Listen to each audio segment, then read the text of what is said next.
wrap up Sefer Bereshis, and tonight happens to be Zayin Teves, which probably doesn't ring a bell for too many people, but Zayin Teves has three fascinating yartzeit on Zayin Teves. Zayin Teves is the yartzeit of Reb Tzvi, the son of the Baal Shem Tov, who was one of the most mysterious figures in the early Hasidic movement, in that he was not the next Baal Shem Tov. He was not the Rebbe after the Baal Shem Tov. So it's his yartzeit on Zayin Teves. It is also the yartzeit of Moshe David Vali. Moshe David Vali was the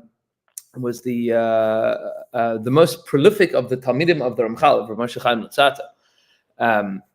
In the years immediately following the Ramchal's death, it's not well known, but the Ramchal was in his own lifetime, was chased like crazy.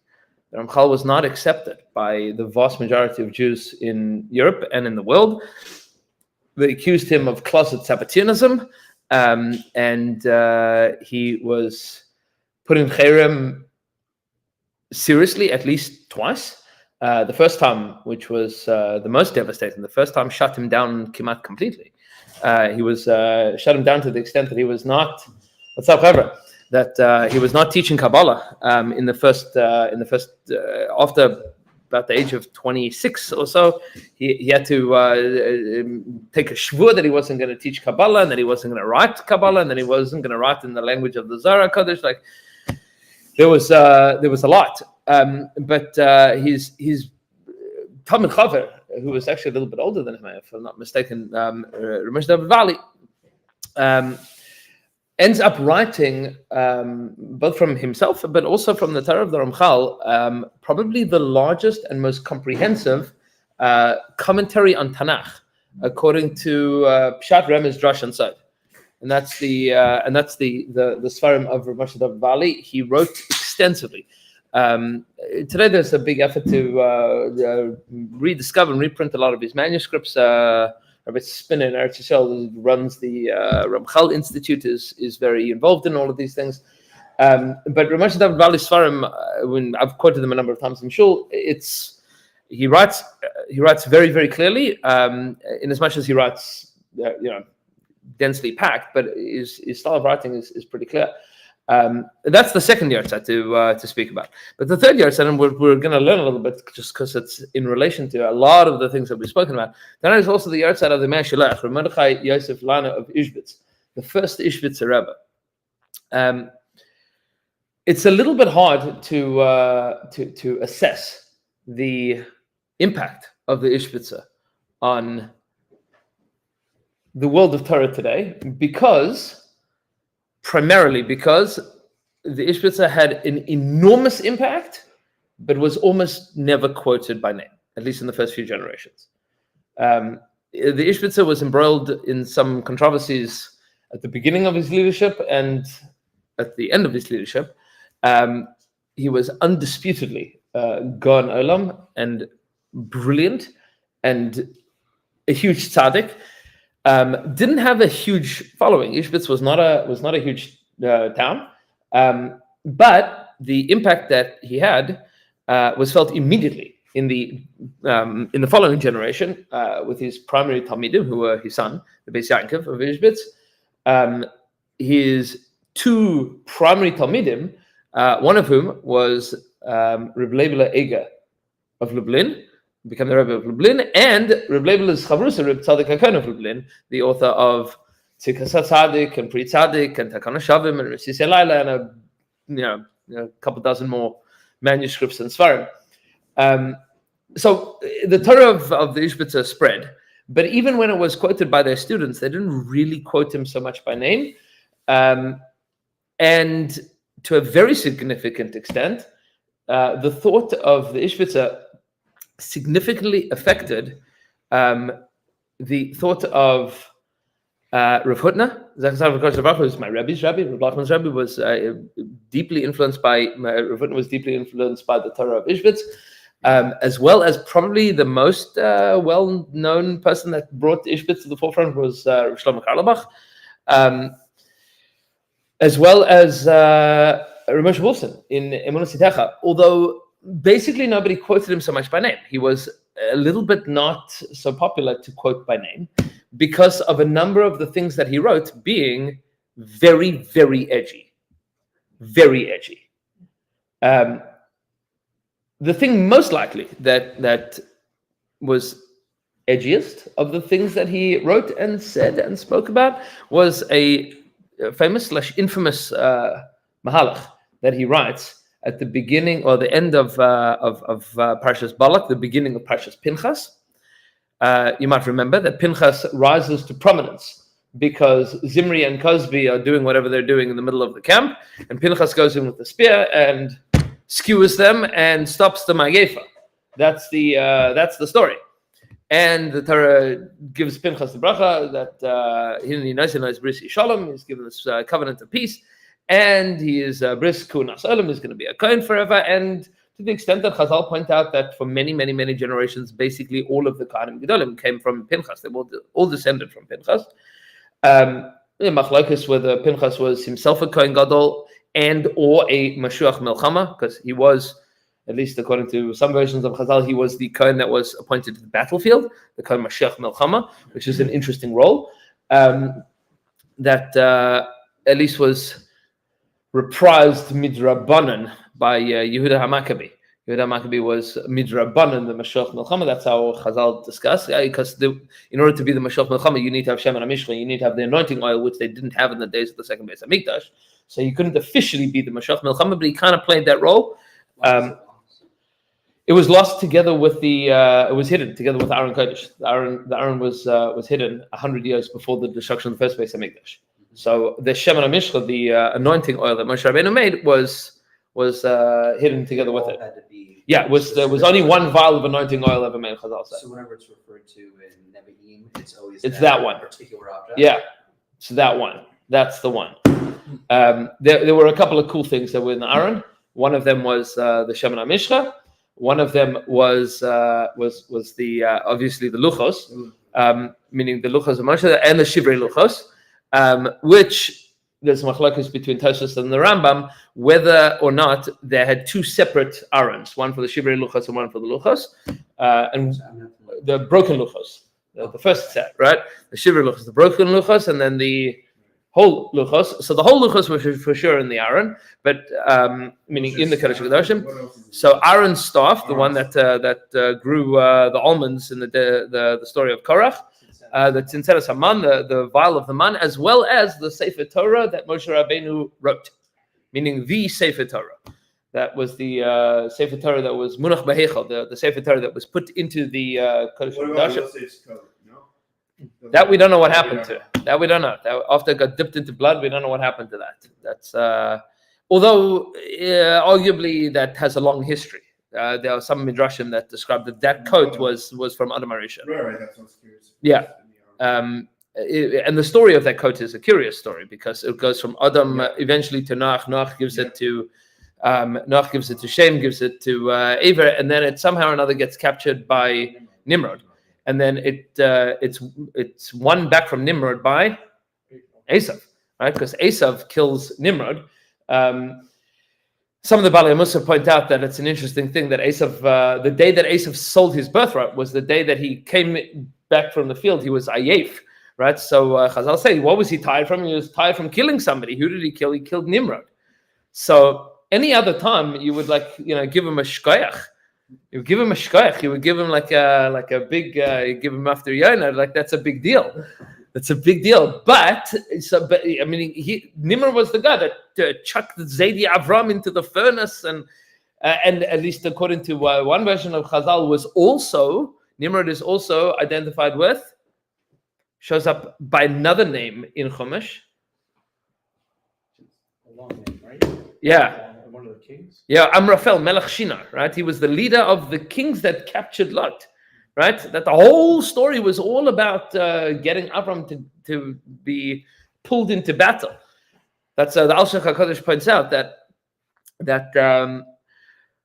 once Avram had risen to prominence and prestige in Eretz Yisrael, so Amraphel Melech Shinar knew that he couldn't just like go and attack Avram. It was like not a good move PR wise, but he knew that Avram had an estranged nephew that he would most likely have to come after. So the whole war was to capture the nephew of Avram, to pull Avram into battle. Because otherwise Avram wouldn't. Why do you want to fight with this guy? Leave it alone. Leave it alone. The whole thing. Avram is far away. He's on the other side of Mesopotamia. Why do you need it? Nah, he wants to get him. He wants to get him. This Avram, that's a thorn in his side. So he goes and he chases after him. And nope. So that's Amraphel Melech Shinar is also Nimrod. So and Esav kills him, takes his coat. There's a azot. And those were the clothes that Rivka tells Yaakov to put on to go get the brachas. And then it seems to be that he ran away with that coat. It was missing the jump. In Yeah. story, how it gets from That's Esau to Yosef, yes. So, It kind of reframes like Esau came back and he was doing something bad. And it's just we don't feel bad for him. He got tricked out of the birthright, but it sounds like he was doing something good. Right. So that's what the Bali Musa point out, that like you should give him a shkoyach. But the point is that he wasn't doing it because he was like taking vengeance for his grandfather. he was doing it for glory. He was doing it because like he wanted to It's like, be the man. He missed Abraham's like funeral. to Yes. do that. Yes. Oh, he was terrible. 'Cause- Yeah. So there's a lot of pieces to the story, and of course, many of these pieces tie into much bigger themes. But how do we get there? The things that were in the Aron. Yeah. So the things that were in the Aron. So there was the Sefer Torah that was Munach B'Heichal, the Sefer Torah that was in the Aron Kodesh, which was rediscovered in the days of the Nevi'im. Once after Menashe had gotten rid of all of the Torah learning in Eretz Yisrael, so King Menashe got rid of all the Torah learning in Eretz Yisrael, they rediscovered like the last remaining Sefer Torah was the Sefer Torah of Moshe Rabbeinu that was left in the Heichal, and that was the Sefer Torah. It's interesting to point out that Sefer Torah, it seems to be, at least according to some of the Rishonim, and I found this in a Chuvas Haravya. When I was doing some research for the Shabbos Shuvah Drasha. This is a little bit of a tangent, but it's a worthwhile tangent to know. It's a worthwhile, since you ask, what else is in the Aron? Not to go too far onto a tangent, but it's kedai, because it's worth knowing, just in general. In the avoda of the Kohen Gadol on Yom Kippur, the Kohen Gadol goes into the Kodesh Kodashim, how many times? 5 times. 5 times. He has 5 changes of clothing and 10 times that he dips in the mikveh. Between changing his clothing, he changes from white to gold to white to gold to white to gold. Meaning he has to wear white in order to go into the Kodesh HaKodashim. And all of the avodas that are done outside of wearing all the golden clothing. But there are 5 sets of avodah that he does. 5 sets of avodah. And the Gemara in Yuma points out that there is one pasuk that is out of order in the whole sequence, and that is Uva Aaron el Ufashad Bigdei Abad Uva el Oil Moed. He takes off the linen clothing, and then he takes off the gold clothing. He puts on the linen clothing and goes into the Kodesh HaKodashim. And the Gemara there says that pasuk is out of order. And how do we know that it's out of order? Because we know that there's a tradition that there are 5 changes of clothing and 10 dips in the mikveh, and without that pasuk, then it tells you that he goes in an additional time. So that without that pasuk, you would only have 3 changes of clothing and 6 times going to the mikveh. Chazal then say, well, what is he going into the Kodesh HaKodashim to do? What's the final avodah that he goes into the Kodesh HaKodashim to do? Says the Gemara to take out the kaf and the machta, the incense pan and the spoon, right? Because the Kohen Gadol walked into the Kodesh HaKodashim with the incense pan with the spoon, and he has to come out with that at the end. So already on the pasuk in Vayikra, in Parshas Achramos, some of the Rishonim already asked the question, well, why does he have to do that? And that's a challenge, because we have a rule that you are not allowed to, it's a pasuk in the Torah, you're not allowed to go into the Kodesh, forget even the Kodesh HaKodashim, you're not allowed to go into the Kodesh without doing an avodah there. You have to do something there. And that is the pasuk, V'lo yeru es panei reikam. You can't walk into the Kodesh, into the inside section of the Beis HaMikdash, empty-handed, meaning without doing something. You have to bring something. There has to be some kind of korban that you're bringing, something, either a korban or kataris or something. So the Chizkuni there deals with that question. He says a fascinating answer. He says, how can he go in? Chazal are explaining that he has to go in again to get the kaf and the machta, the pan and the incense. How come he can do that? That doesn't sound like he's bringing anything. He's just going in to get something out. How could that be? Says the Chizkuni, because it's not derech eretz to leave your dirty kelim there. It's not derech eretz to leave a dirty pan in the Kodesh HaKodashim. That's also an avodah. Derech eretz is an avodah. That's a whole drasha all by itself. It's not who Right? else could go in there. The next year, the Kohen Gadol. So you're gonna leave it a whole year? Correct. That's how the Chizkuni says. You come back next year and you take out whatever was left last year. That's the hub. Right. Meaning, so the Chizkuni says the conclusion is no. He has to come back to take it out because that's derech eretz. That's the Chizkuni. The Ravya, and I can't remember who said. So there was I was reading. Somebody was explaining that he had this idea, and then he finally found it in the recently published the Shalos Yeshuvos of the Ravya. That's from the early days of the Shalos Yeshuvos from Ashkenaz, talking some 750, 800 years ago. That the Ravya suggests something fascinating. He says, you know why he has to go back in to take out the kaf and the machta? Because he has to go back anyway. Why does he have to go back anyway? Because between the third and the fourth time that he goes into the Kodesh HaKodashim, he reads from the Sefer Torah. One of the avodas that the Kohen Gadol does in the Beis Hamikdash on Yom Kippur is he read from a Sefer Torah. Which Sefer Torah did he read from? He read from the Sefer Torah of Moshe Rabbeinu that was in the Kodesh HaKodashim, which means that when he went into the Kodesh HaKodashim, he put down the incense and he took out the Sefer Torah. And then he read from the Sefer Torah and then had to go back in to put the Sefer Torah back. And since he's going back in to put the Sefer Torah back, that's when he takes out the kaf and the machta, because he has to go back in anyway. He has to, meaning that's the Beis Hamikdash. He has to go in order to return the Sefer Torah to where it belongs. It happens to be there's a long Meshech Chachma like this, and Shlomo Fisher has a whole drush on this in Drushes Beis Yishai, that deeply connects the whole theme of Yom Kippur to Matan Torah,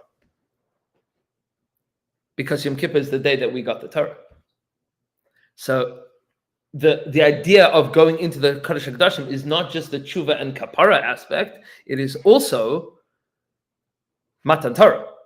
And that's why you have to take that Torah and you read from that Torah and you put back that Torah. That's the Sefer Torah Sheba'echel. That was the Sefer Torah that the Kohen Gadol learned from. Okay, but that's tangent. It's a good tangent. It's kedai to know. It's these are the same Torah that I think, forget the king wrong, but Yoshiyahu who found. Yosh, yeah. Is that the same yes, Torah? that's the same Torah. Okay. That's the same Torah that they found that was there, and all of that is hidden. The Rambam tells us under Har Habayis. It's all there. Sorry, the Aron Kodesh? Yes, the Aron, the Luchos, everything in it is all under Har Habayis. It's all under Har Habayis, and the Rambam says that that's true. La halacha, it has to be true. La halacha, because in order for the Kohen Gadol to do the avodah in the Kodesh HaKodashim, there has to be an Aron there. Now the Aron is not up top; it's down below. The Rambam holds that that's ma'akev, meaning it would prevent you from being able to do that avodah. And since we know that in the days of the second Beis Hamikdash, the Kohen Gadol did do the avodah, he did go into the Kodesh HaKodashim. The halacha is that the Aron Kodesh has to be there. And when Shlomo HaMelech built the Beis Hamikdash, he built it with subterranean passages that would be there to hide the Aron Kodesh if necessary. So, and from my recollection, so Herod built out the complex more. That had nothing 500 years later. But I'm saying there wasn't a subterranean component where they would have been able to discover it. No, because what Herod did was he built around the mountain. Yeah, I just wasn't sure if it involved. No, nothing underneath the mountain itself. So for rebuilding the temple, for a third temple, would that requiring the Aron Kodesh? At some point, it's going to require some excavations. If it's unable to be found, would that project have to be put on hold until it is? Not necessarily. Not necessarily. I mean, the same way that they built the second Beis Hamikdash without the Aaron present, meaning without having it there. It's there. It's there. We know that it's still there. Oh, Yeah, okay. it's there. It's still there. So where's the entrance to the subterranean? I don't know. If There's a lot of rumors. if but- it were believed or understood for whatever reason that it was not present on site, that it was Somewhere else. elsewhere, would relocating it, bringing it to the site be necessary? Yes. Okay, that's what Yes. my curiosity was. The rest of the kelim, there's a long history of whatever happened to the rest of the kelim. A lot of them ended up in Rome, but not. Pompey raiding it for spending money. Yeah, and a lot of it's probably still in the Vatican. And please God, we'll find all of We'll those raid the things. Vatican. So what? We'll raid the Vatican. Yeah. I volunteer. It happens to be, and this is interesting to know, that there are a number of machlokim exactly how the kelim looked. Famously, there's a machlokus whether the menorah was right angles or whether it was curved. Right? There's another machlokus that whether the tzitz of the Kohen Gadol was on one line or two lines. The tzitz of the Kohen Gadol, the headplate said Kadosh LaHashem. Did it say it on one line? Did it say it on two lines? So the Rambam paskins that, if I'm not mistaken, the Rambam paskins that it's on one line, I think. The case of Mishnah then challenges the Rambam. This is important to know in general because this is going to relate to what we're about to discuss in a couple of minutes. But he challenges the Rambam from the Yerushalmi. The Yerushalmi says that one of the Tanaim, one of the rabbis in the days of the Mishnah, went to Rome and he found the tzitz and it was different from how the Rambam said it. So the case of Mishnah says, yeah, big deal. It depended on who the Kohen Gadol was. Both of them are valid ways of designing the tzitz. Elu ve'elu divrei Elokim chaim. Both of these are valid ways of designing the tzitz. The Rambam is telling you what he thinks is correct. Both of them are valid. Elu ve'elu divrei Elokim chaim. And it depended on who the Kohen Gadol was in that generation. He got to choose. And whatever all of those meanings were in halacha and in Kabbalah and in Pnimis HaTorah and Hashkafa, whatever all of these things were, the Kohen Gadol got to choose. So it depended, meaning when the Kohen Gadol became the Kohen Gadol, he redid the furniture, right? Yeah, you have like the president, he goes into the Oval Office, he redesigns. This is almost. Yes, it could well be that famous machlokas between Rashi and the Ramban, whether the menorah was like this or like that, it depended on who the Kohen Gadol was. He got to choose. They remade the menorah? Yes. Didn't like Moshe throw it into a fire and it made So there was the menorah of Moshe Rabbeinu. There was only one of them made, but Is it right angled or curved? but in the days of Shlomo HaMelech, they had at least 10. Rabbeinu Bechaya details that there were 10 shulchans and there were 10 menorahs and there were multiple mizbachos hazahav. There was only ever one Aron Kodesh, but and one mizbach outside. Because the Rambam writes that the Makom HaMizbech is Mechuvim B'Yoseh. You can only have one of them because the spot is exact. The spot that the Mizbech takes is very, very exact, and it cannot be moved. But the menorah could be moved. In theory, the menorah could be moved from a little bit this way, that way. The menorah was always in the southern side of the Kodesh, and the Shulchan was always in the northern side. But you could have a row of them. The Nevi'im Tzchak, there was a row of menorahs that they had. Maybe it depended. Maybe some of them were right angled. Some of them were angled, and some of them were curved, and it depended on which one the Kohen Gadol wanted. It doesn't impact. It happens to be. I mean, by the way, the machlokim are even bigger because there's questions of that the Tanaim discuss of like which side the ramp was for the mizbech outside and how much space was in between. I mean, the big machlokim in how to design/redesign the Beis Hamikdash, and different shittas in the Tanaim. They had different opinions. Could work the world in different ways. It's a question of like what was the avodah that they were aiming for in any particular stage in any particular time. And that machlokas about like what way the world should be operating at any point in time, HaKadosh Baruch Hu gives over to the Jewish people. That's called Elu ve'elu divrei Elokim chaim. Both these and these are the words of the living God. And the Shivim Panim LaTorah, there's 70 different ways of interpreting the Torah. Some of the Sfarim write, it's a shtickle tongue in cheek, but it's very smart to think about that when we say that there's 70 faces to the Torah, Shivim Panim LaTorah, that is both a maximum and a maximizing number and a minimizing number, meaning there's not 71, as in there are some interpretations of the Torah that are not valid. It's not, meaning sometimes people are like, what about that interpretation? Shivan Panim LaTorah, you can say whatever you want. No, that's not true. Shivan Panim LaTorah means there's 70 faces to the Torah, but like not more than that. Like whatever, 70 doesn't mean exactly 70 necessarily, but it means that there is some limiting factor to it, and that's important to understand in general. But I share this all with you because it's good to think about in context of a piece that we're going to see from the Ishbitzer that is very deeply rooted in many of the things we've learned before and many of the themes at the end of Sefer Bereshis. There's two pieces that we're going to look at here. Because there is a machlokes that goes on in Sefer Bereshis that we cannot escape. And this machlokes carries on for many generations. We spoke about it a little bit in Shul Shabbos. And this, of course, is the machlokes between Yosef and Yehuda. And it's not clear. It's not clear throughout Sefer Bereshis who is in charge. Meaning, we know that Yaakov's opinion at the beginning was Yosef should be in charge. That's for sure true. We know that Yosef was supposed to be in charge as far as Yaakov is concerned. It's a Sforno. The Sforno says it Mefurish. The Sforno says it at the beginning of Parshas Vayeshev. And the second pasuk of Parshas Vayeshev, there are two ways of reading the pasuk. Yosef ben Shvashe Shana Hayara es echav batzain. What does that mean? Hayara es echav batzain. What was it? Ru'iyah could Ro- also be interpreted as seeing. But no, they're with an eye. Yes, but I'm saying I heard a. Okay, you mean there's right and right. Yeah, okay, but pshat. Hayara he was a shepherd. Es echav batzain. What does es echav batzain mean? Yeah, so there's two ways of this is a like a hard grammar question, because what does the word es mean? Et. What does that mean? The marker where you're about to speak about this thing, the direct object. So often it tells you that this is it's untranslatable as a direct object, or it could mean with. So Onkelos translates the pasuk as Yosef bar Sheva Esrei Shnin Havarayim Achahi Bana. He was a shepherd with his brothers in shepherding.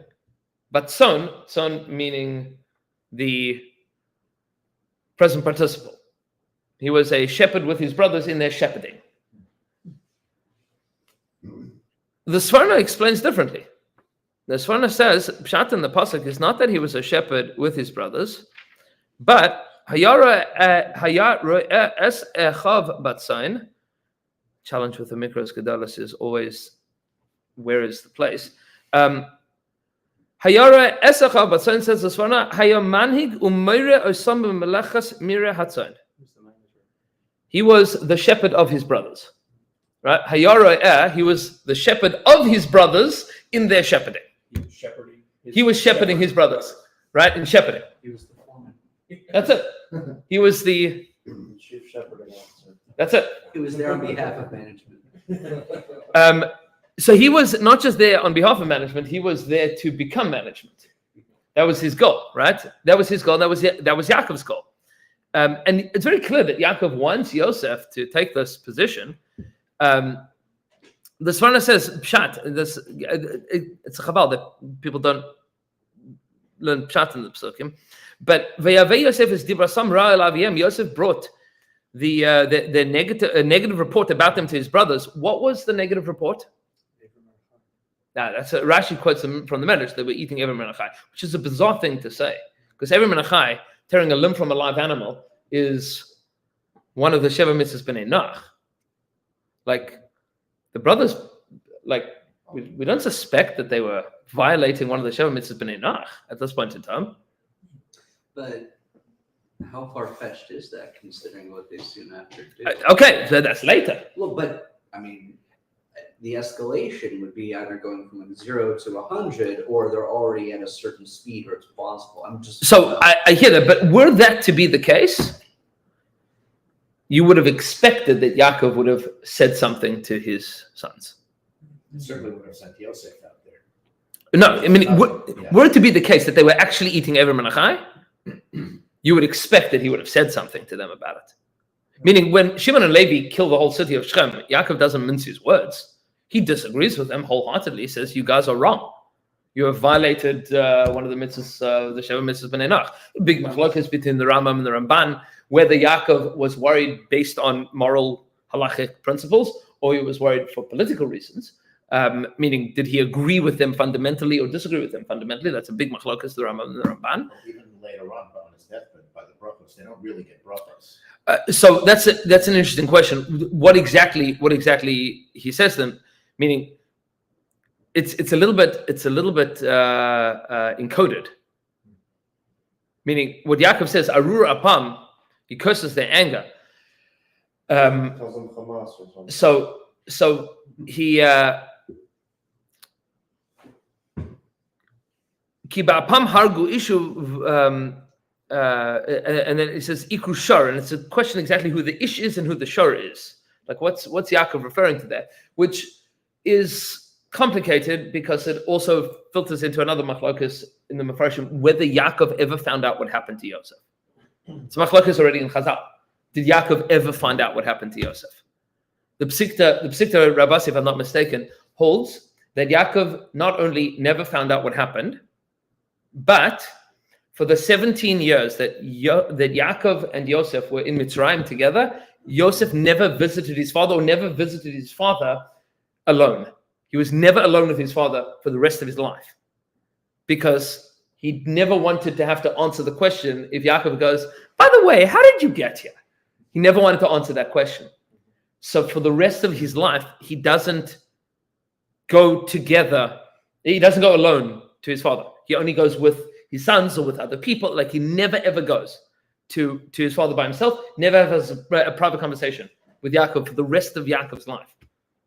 It's a tremendously painful thing to swallow. But it's not clear that Yaakov ever finds out what happens. When they meet and they cry at each other, don't they? It's in public. It's in public. It's all in public. And at no point in time is there any recorded conversation between Yaakov and Yosef until Parshas Vayechi, where Yaakov says, "Who are these children?" Meaning, and he knows who they are, but that's a conversation about and with Ephraim and Menashe. And then it's over. Right? There's no indication of any private conversations that go on. It happens to be that Rabbeinu Bechaya makes the very, very traumatic assessment that Yosef never forgave his brothers. Never forgave them. Now, when you get to the psukim in Parshas Vayechi, you're going to say, but Blumenthal, that doesn't make any sense because doesn't Yosef placate them and tell them, don't worry about it, we're good? But he doesn't. After Yaakov dies, at the very, very, very end of the parsha, very end of the Sefer, after they buried Yaakov, they come back and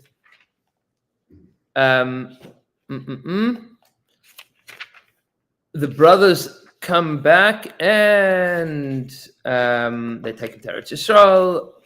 They come to Yosef and they say, before your father died, he said to make the following promise. Now, that's plausible according to the Psikta if Yosef was never with Yaakov to find this out. Meaning that the brothers might have heard something from Yaakov that Yosef never heard about. But it seems to be that they were not. The simple reading of the pasuk is that wasn't what happened. That they were worried after the death of Yaakov that Yosef would take retribution, that he would finish them off. Means that for the 17 years that they were all being sustained and provided for by him, they suspected that it was only out of deference to Yaakov, right? And this thought is a harrowing thought because that was exactly what Rivka said to Yaakov. Esau was thinking about him. When Yitzchak dies, I'll kill him. Right? When Yitzchak dies, I'll kill Yaakov. And the brothers are nervous that Yosef is going to do the same thing to them. Says the pasuk, "Kosamru liYosef." So you should say to Yosef, "Ana sana pesha achecha v'chatasam ki ra'a gemalucha." Please forgive the pesha, the willful error of your brothers, the willful sin of your brothers, v'chatasam, and their mistakes. Ki ra'a gemalucha, they caused bad to you, they caused evil to you. And then the brothers turned to him, Va'ata, and now, Sana lefesha avdei Elokei avicha. Please forgive the sins of the servants of the God of your father. Meaning, we're monotheists here. Like, we've all admitted to that. We all believe in one God. Like, forgive us. We're part of the same. Says the pasuk, Vayev Yosef b'dabram elav. Yosef cried when they said this to him. Vayalchu gam echav vayiplu lefanav, and the brothers then went and they fell in front of them. Vayomru, and they said, Hinenu lechala avadim, we will be slaves to you. Vayomer alehem Yosef. Yosef says, Al tiro, don't be afraid. Ki hatachas elokim ani. Am I instead of God? Am I in the place of God? Va'atem chashavtem alai ra. You thought evil about me. Elokim chashava l'tova. Hashem thought good. Leman asad kayom hazel achayos amrav, so that I could do to do good with you now, to sustain a great nation. Va'ata al tiro, don't be afraid. Anechi achalkel eschem v'estabchem. I will sustain you and your children. Vayinachem esam, and he comforted them. Vayidaber libam, and he spoke to their hearts. Nowhere does the pasuk say he forgave them.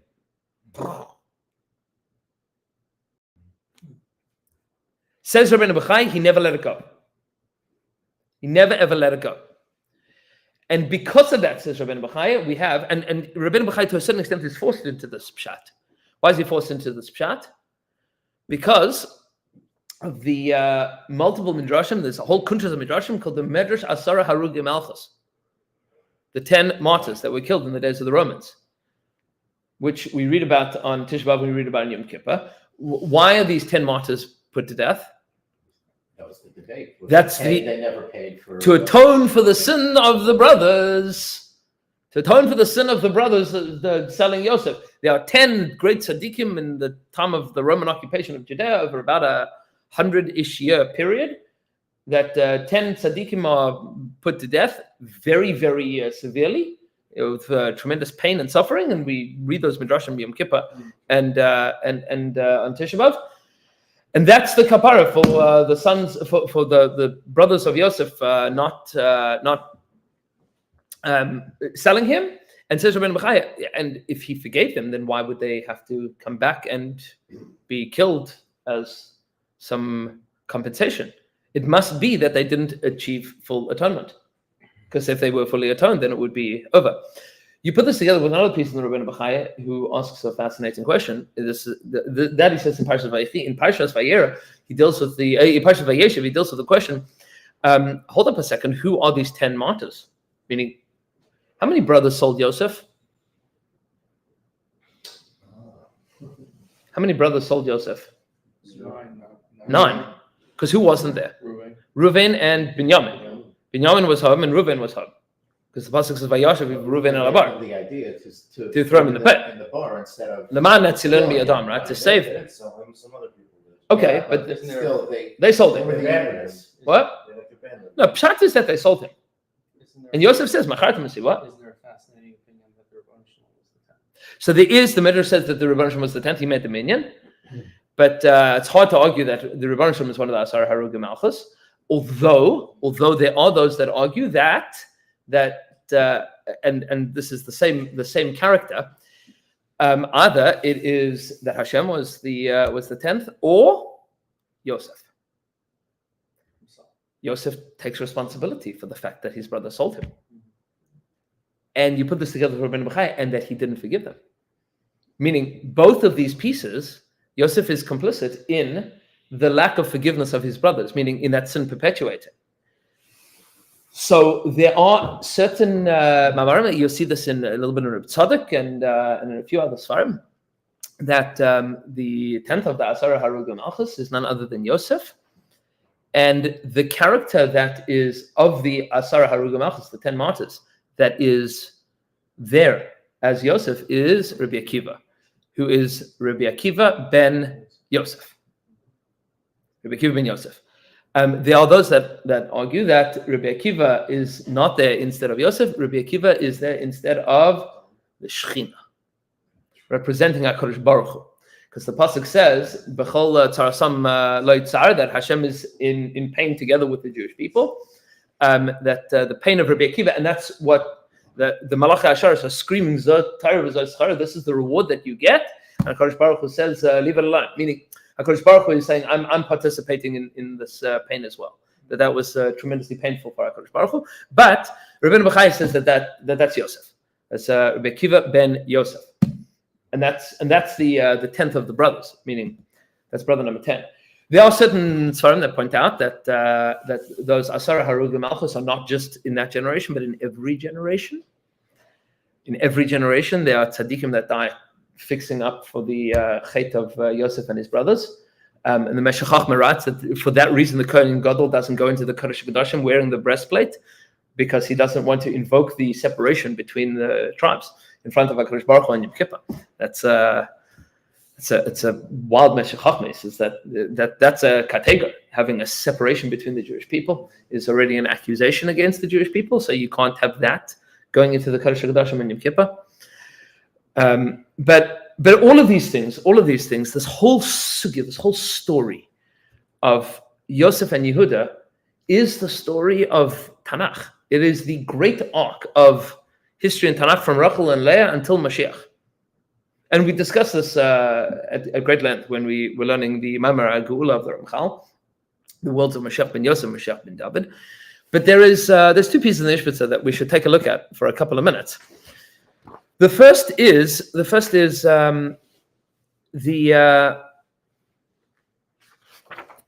right at the end of the parasha.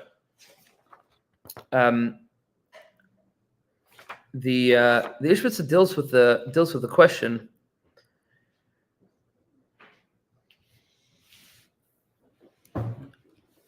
of that conversation between the brothers and Yosef.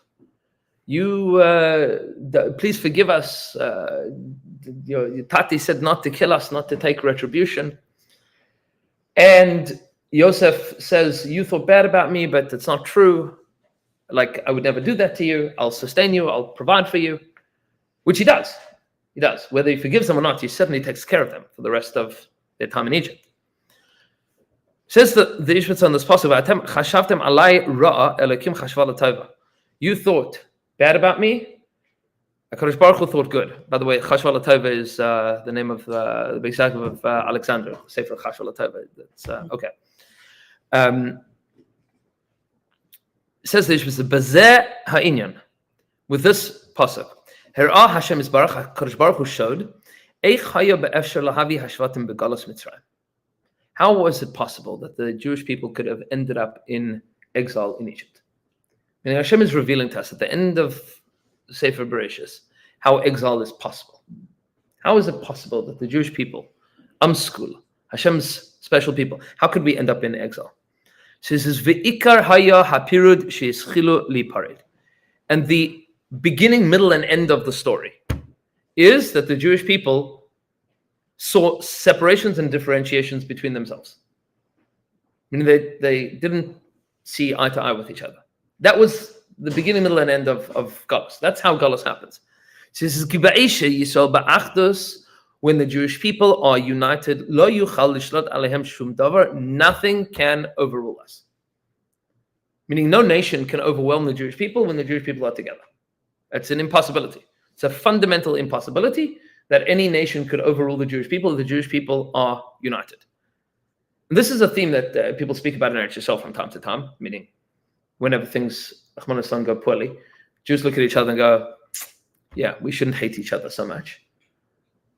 But the Ishbitzer is saying that it's not just then, it's not just now, it's then, it's the whole of Jewish history has this basic theme. It says, and you see that what happens at the end of Yaakov's life is that Yosef distances himself from his brothers. There's very clearly a schism that exists between them. to the extent that they question whether or not he would take retribution. Like he would kill them. He would have them executed, and he could have. At this point in time, he is in charge of everything. And if you're one of the brothers and you still have it in your mind that, like the Sarna says, that the reason that the brothers wanted to kill Yosef and then sell him into slavery was because they thought that he was trying to get rid of them. Right? So, and then throughout the conversation in Parshas Miketz and Parshas Vayigash, Ha'od Avichai, is my father still alive? There's a theory, at least in the minds of the brothers, that Ha'od Avichai means, is my father still alive? Because if he's alive, you're okay. And if he's not alive, it's over. And now he's dead. Yaakov has left the world. He's been buried. That's it. Yosef distanced himself from the brothers. Why? Why does he distance himself from his brothers? What's the shorish of it?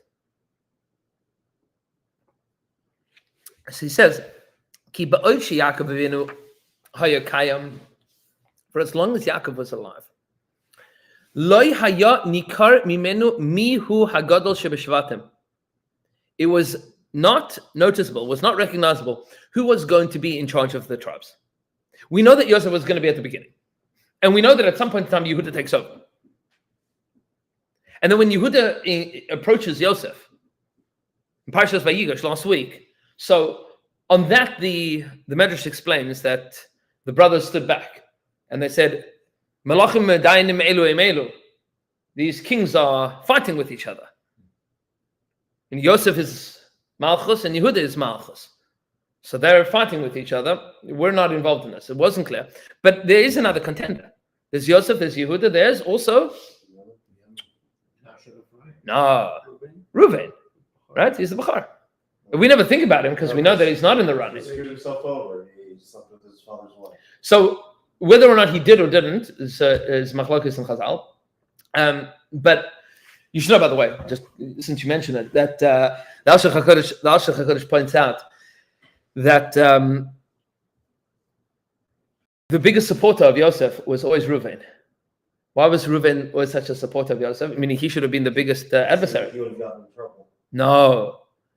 He should have been the biggest adversary. Yosef is the Bechor from Rachel, and Reuven is the Bechor from Leah. But after Reuven either mixes up Yaakov's bed or sleeps with Bilhah, whatever the case was, whatever it was that got him in trouble, Yosef has a dream. And what's his dream?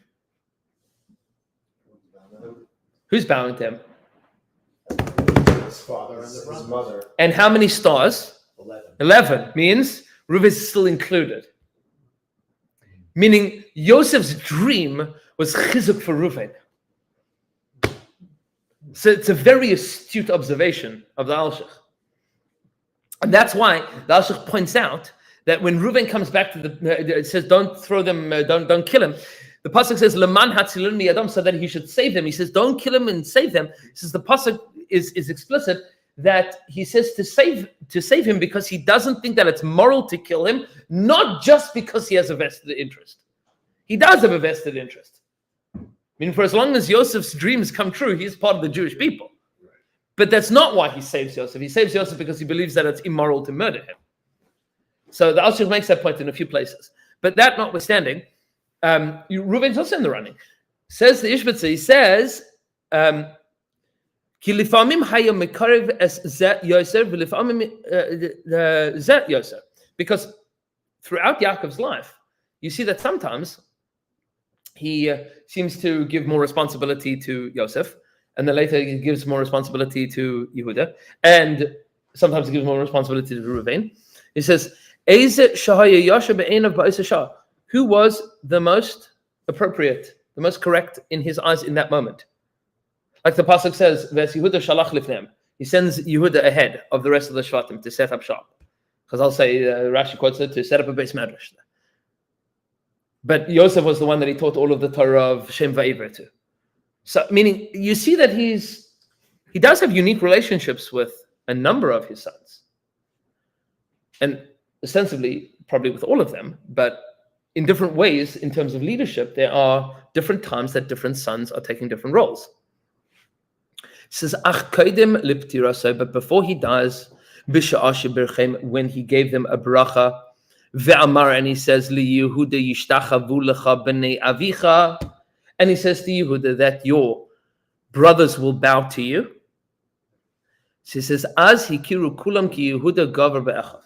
Then it was finally understood that Yehuda was going to be in charge. Yehuda is going to be the king. She says, "V'lekach lo haya Yosef yodeh eich lehis naheg." And then Yosef had no idea how to proceed. Now it becomes awkward. Because Yosef is still the king of Egypt, viceroy over Egypt. He is still the guy that is sustaining all of his brothers. And then he finds out that brother Judah is going to be the king. But he's the king. So what goes on now? What are you supposed to do now? So he says, "Be'im lahashivas Yehuda barash." Does he put Yehuda at the front of the shul? Does he mizrachvan, right? Is that what's going to happen? He says, "Halayhu melech va'asur lezalzel b'melech." But he says he's a melech. He himself is a melech. And you can't denigrate yourself. Meaning he has status. He can't abdicate. He says, "Va'im sheyashav hu ba'atzma b'rosh halo yodeh ba'atzma ki Yehuda arash," and he can't now sit in the front because he knows that Yehuda's. His father said Yehuda's in charge. So what does he do? He says, "Im ken yashav b'fnei atzma v'lo mashvatim." So he doesn't. It's like the joke that it's not such a joke, but it happens from time to time.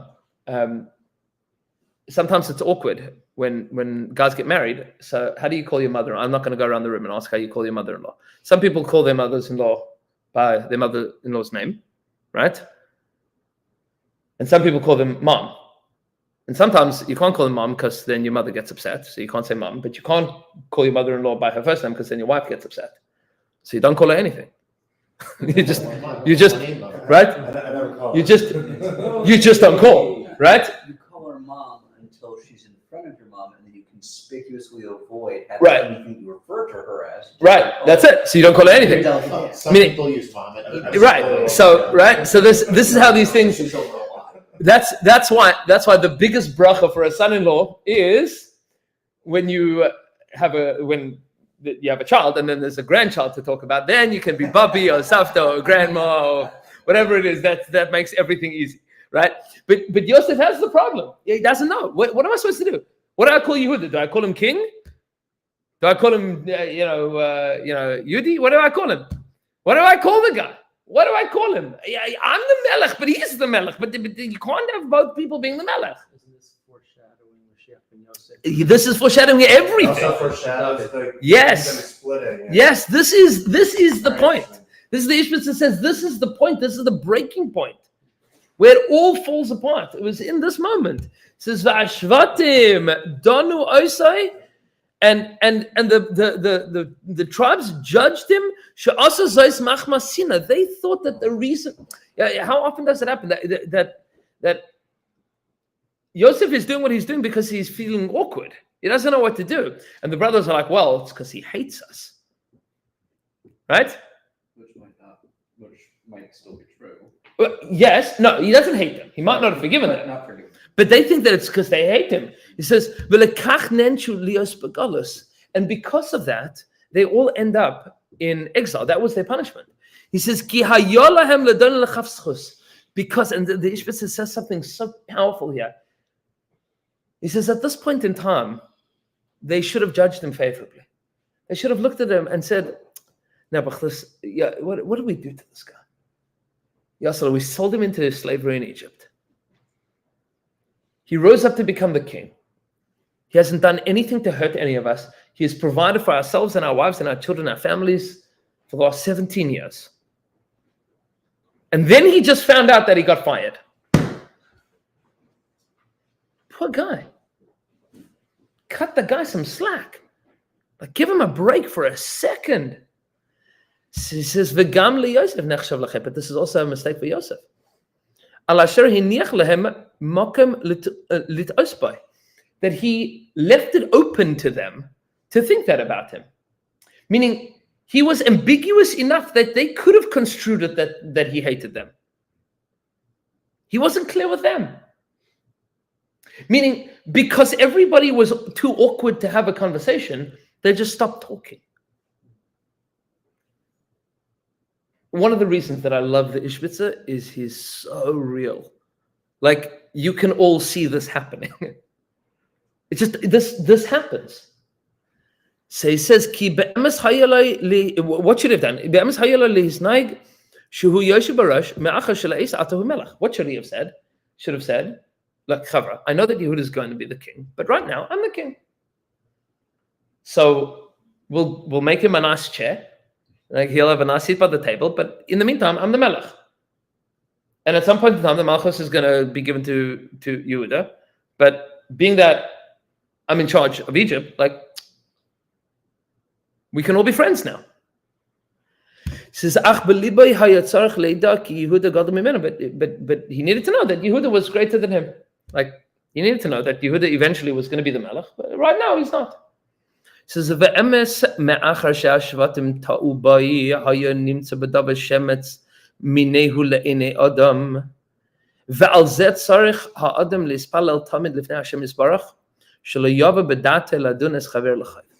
now the Ishbitzer puts it on us.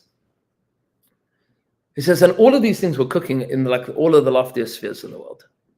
They were all like very gewaldic, lofty, amazing, elevated ideas.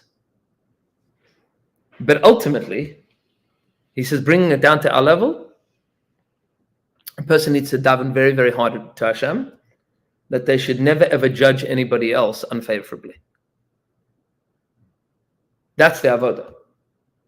Because if Yosef would have judged his brothers favorably at this point, it would have been much better.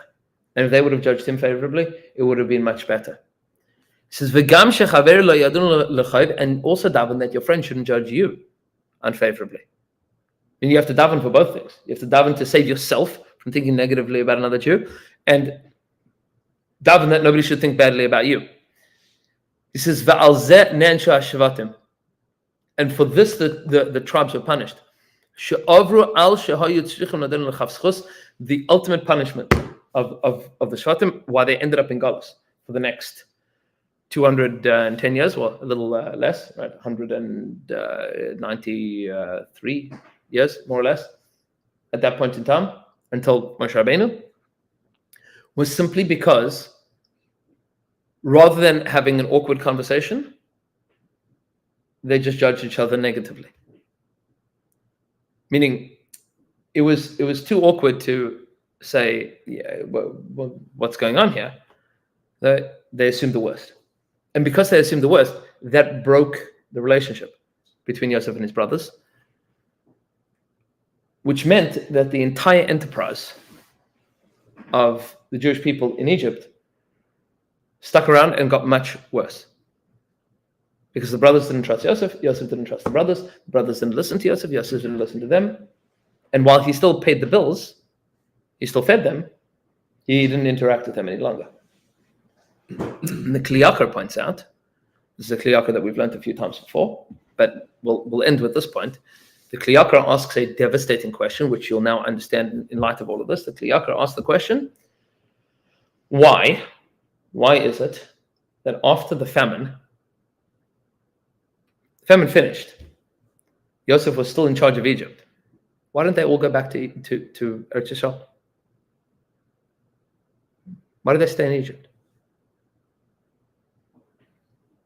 It's like a really, really terrifying question. They could all have gone back. Yosef was fitting the bill. He could have paid for all of it. Send them with wagons. Western Union. Yeah. So It's so nice in America. right? So the Kli Yakar says, it's the last Kli Yakar in Parshas Vayigash. When Hashem came to Yaakov in the prophecy before it came down, it says Ki v'goyga simcha sham or something like that. Yeah. In other words, there will be a period of time that the Jews would Be in Egypt. would Yeah. grow. Yep. So that's why part of the prophecy was that they wouldn't go back right away. So you have to remember that any prophecy that's l'ra'ah, any prophecy that's negative can be overruled. Well, ostensibly it was a positive. They were going by goal. Yeah. But the sham part is negative, right? You can become a go gadol anyway. Right?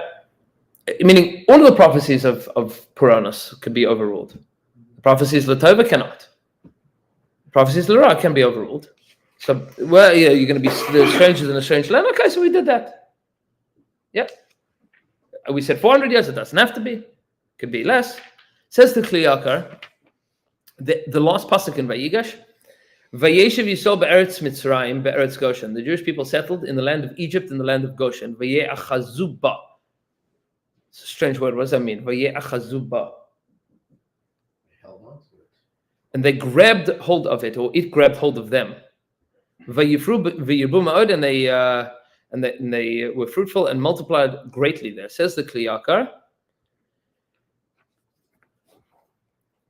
Kol pasuk zeh ba'ashmas b'nei Yisrael hu medaber. All of this is talking about the failure of the Jewish people. Ki HaKadosh Baruch Hu gazar alem ki ger yezaracha. Hashem said, you will be strangers in a strange land. V'hema bikshu liyos toshavim ha'makom shenigzar alehem gerus.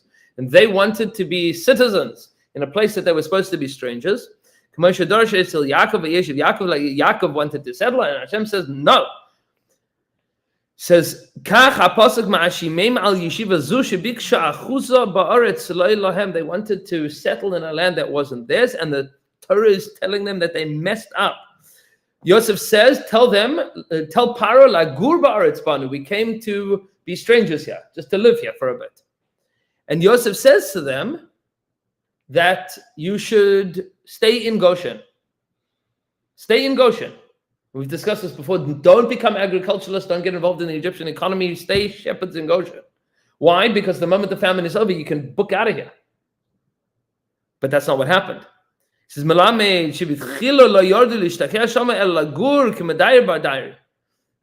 only came to sojourn there. That's what you say in the Haggadah, right? That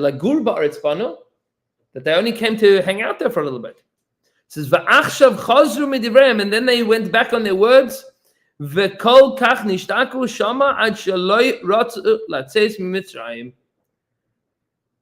got so stuck there that they didn't want to leave Egypt. And then the Kli Yakar says a tremendous chiddush. It's not a chiddush. It's pshat in the pasuk. And once you hear this, you will now know exactly what the pasuk means. It says, until Hashem needed to take us out of there. How did Hashem take us out of Egypt? Beyad chazaka. What does yad chazaka mean? Strong hand. What does it mean when you strong arm somebody? Of course, of course. Hashem strong armed us out of Egypt. We didn't want to go. Yeah. Either did Yosef want to go. Yosef arguably didn't have a choice. But his descendants and all of his nephews and all of his grandchildren and the whole of the Jewish people, they could have set up a shtibel back in Canaan. Nothing wrong with that. It says, and those that eventually didn't even want to be strong armed down died in the days of darkness, in the plague of darkness. Says the Kli Yakar that Yosef HaTzadik tells them, stay in Goshen. Don't go to the rest of Egypt. I know Egypt. Don't go there. And they're like, this is great. And you're in charge. This is fantastic. And they got stuck there. So what the Ishmael is saying was not just it's not a skula. It's not just that, like, because the Jews didn't get along with each other, they were punished to stay in Golos. It's pshat. If they would have trusted Yosef and listened to Yosef, Yosef would have been honest with them and explained to them what's going on. I mean, if all of these things would have gone on as was appropriate, we would never have gotten stuck in Egypt. So what do you do with Kigeri Yazaracha? They were for a little bit. And arguably, Chazal already nourished that started from Yitzchak. Because Yitzchak lived in Eretz Yisrael that wasn't his yet. He was a stranger in a land that didn't belong to him. Called Eretz Yisrael. Eretz Canaan back then. Could have been that they went back to Eretz Canaan and all of that could have happened differently. All of it could have rolled out differently. And that's the Nakuda that Shvitz is saying here. is that if Jews talk to each other, like mentioned, if we have real conversations, everything is solvable because, and this is the bigger picture, is because HaKadosh Baruch Hu's presence in this world is represented by like Ravutna would say, Klal Knesset Yisrael, by the totality of the Jewish people.